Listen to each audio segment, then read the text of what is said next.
Hi, this is Lisa DiMont from mylegal.com. Today is Friday, June the 11th, and we're here in Washington, D.C. for the National Association of Women Business Owners annual conference, and with me this afternoon is Tiffany Jonas.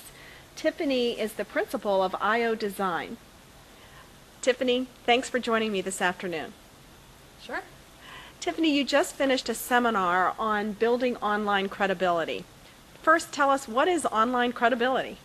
Okay, online credibility are tips and methods that you can use to quickly build trust between your firm and your audience, the people who visit your website.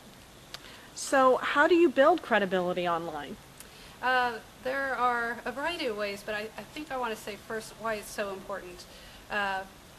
Just because people are so much more demanding these days than they have been in the past. Just a couple years makes a big difference in what people expect online when they visit a website. Remember, your competitor's website is just a click away. It doesn't take much muscle movement in that finger to press that button on that mouse, and they're gone for your website, so it's hugely important. Another reason is that smaller firms, and this goes for legal professionals too, run the gamut of fly-by-night, less ethical companies to smaller organizations of excellence. Which one are you? Well, to you it's obvious which one you are, but it's not to your website visitors. There are a myriad of websites that they could visit. How did they decide that you are the one that they can trust? Well, there are simple ways that you can do this, and that's what I want to cover. Tiffany, before we talk about ways that you can build that trust, are there any red flags that our viewers and listeners should be aware of that they should avoid on their own website? Definitely, definitely. Especially for the legal profession. People understand that attorneys bill, a couple $100s an hour. If the attorney or the law firm has a website or a logo that hasn't been professionally designed, kind of the equivalent of a supposedly successful wealth manager who drives a 1977 Pinto, it just doesn't build confidence. If you are a respected law firm who is successful because you are so good at what you do, surely you should be able to afford a staff member in-house who can professionally design your website, or a web design firm who can professionally design it. And this is something we see surprisingly often with legal professionals. Logos are another thing that we see. We often go to law firm websites, and in the upper left-hand corner there's the law firm's name just typed out, just an Arial or a web font. There's no logo at all, or the logo has just been designed in Microsoft Word using a font. That's amazing. Hard to believe, but we really do see it a lot. Another thing that will really help build credibility is to talk in layman's terms, especially for legal professionals. If you're talking in industry jargon, all right, they can see that you're an attorney. They're going to assume that you're an attorney and that you know the law. What they're going to appreciate is, are you talking in language that they can understand?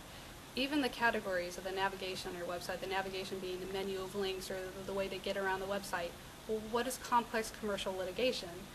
Is that something that would apply to them, or would their case be complex commercial litigation? Don't use broad terms that you assume that they know what it means because you know what it means. Define it for them.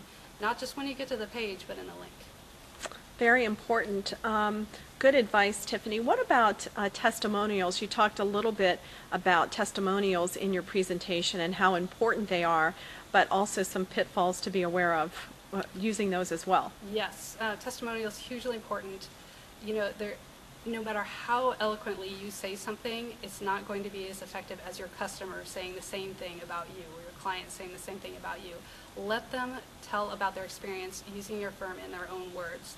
And when you do this, be consistent in how you identify them, and the more specific, the better. If you list a testimonial from someone, it's glowing and it's written by M. Jones from California, that just doesn't look very credible to a website visitor. How many M. Jones live in California or have lived in California in the past 10 years? How are they going to find that person to know whether they really wrote that testimonial? Well, they can't, and they know it, and because of that, that doesn't make the testimonial look as credible as it could. So try to identify all your testimonial givers consistently. The more information you give, the better. Full first name and last name and their city is a good start. You also mentioned in the presentation, Tiffany, the importance of sources and listing your sources and verifying your sources as a means of building credibility online. Tell us a little bit more about that. it is so important to use sources and to identify who they are. So you're not just going to put a fact or statistic on your website and they're just going to take your word for it, although they may. You want to be sure, and you want to list the giver of that statistic, and you want to use someone who is respected, a third party, like Stanford University. Legal professionals honestly don't always have a hard time listing sources, but what I find with them is they maybe list too many sources, or the sources are not familiar to the target audience. So if you do use a respected source that your target audience may not know who they are, define who they are, why they're important and respected.